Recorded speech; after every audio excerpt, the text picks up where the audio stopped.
ابو جحیفہ وہب بن عبداللہ سے روایت ہے کہ میں نے رسول اللہ صلی اللہ علیہ وسلم کو ایک سرخ چمڑے کے خیمے میں دیکھا، اور میں نے یہ بھی دیکھا کہ بلال رضی اللہ تعالی عنہ حضور صلی اللہ علیہ وسلم کو وضو کرا رہے ہیں، اور ہر شخص آپ کے وضو کا پانی حاصل کرنے کے لیے ایک دوسرے سے آگے بڑھنے کی کوشش کر رہا ہے۔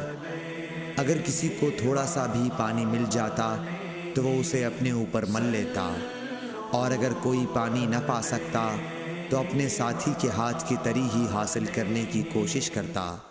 پھر میں نے بلال رضی اللہ تعالی عنہ کو دیکھا کہ انہوں نے اپنی ایک برچھی اٹھائی جس کے نیچے لوہے کا پھل لگا ہوا تھا، اور اسے انہوں نے گاڑ دیا۔